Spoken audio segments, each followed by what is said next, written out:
మా తాతగారు కానీ, మా నాన్నగారు కానీ, మా బాబాయ్ గొట్టిపాటి రవి గారు కానీ 5 మండలాలు 1-2 మండలాలతో సంబంధం ఉన్న ఆ మండలాలకి వెళ్తే మా తాతగారు, మా నాన్నగారు హయాంలో, బాబాయ్ హయాంలో జరిగిన లిఫ్ట్ ఇరిగేషన్స్ కానీ, రోడ్స్ కానీ, వాటర్ ట్యాంక్స్ కానీ ఇప్పటికీ పనిచేస్తున్నాయి, ఇప్పటికీ కనిపిస్తున్నాయి కళ్ళెదురుగా అందరికీ. ఇప్పుడు సడన్ గా డ్రైవింగ్ స్కూల్లో డిగ్రీ కాలేజ్ గురించి మాట్లాడుతున్నారు. మీరెందుకు గతంలో డిగ్రీ కాలేజ్ మొదలు పెట్టలేకపోయారు? అసలు డిగ్రీ కాలేజ్ ఎంతమంది స్టూడెంట్స్ ఉన్నారు, వాళ్ళకి ఎక్కడ క్లాసెస్ జరుగుతున్నాయదనా తెలుసా? డ్రైవింగ్ కాలేజ్ నిలిచిపోయింది, ఎందుకు మొదలు పెట్టలేకపోయారు? డ్రైవింగ్ స్కూల్, కోల్డ్ స్టోరేజ్ ఎందుకు స్టార్ట్ చేయలేకపోయారు? నిర్మాణం ఎందుకు కంప్లీట్ చేయలేకపోయారు? గొట్టిపాటి కుటుంబానికి ఒక చరిత్ర ఉంది, 45 ఏళ్ల రాజకీయ చరిత్ర. జిల్లా అంతా తెలుసు గొట్టిపాటి కుటుంబం అంటే ఏంటో.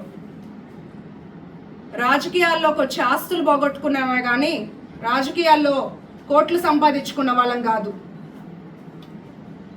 ఇంకొక నెల ముందు నేను వచ్చుంటే మీరు ఇవన్నీ మాట్లాడే అవకాశం కూడా ఉండేది కాదేమో.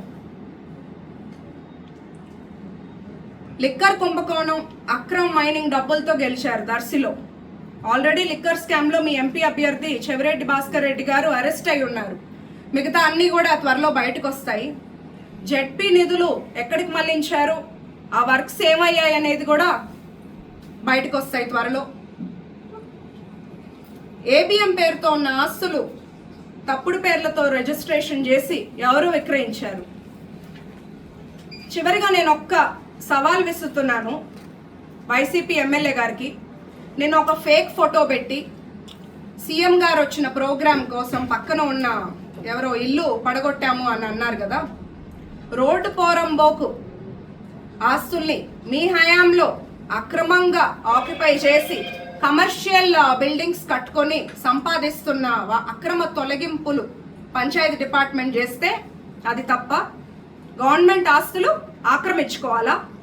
ఇది కనుక మీరు నిరూపిస్తే నేను దర్శి నియోజకవర్గంలో అడుగు పెట్టను. నిరూపించలేకపోతే మీరు మీ ఎమ్మెల్యే పదవికి రాజీనామా చేస్తారా?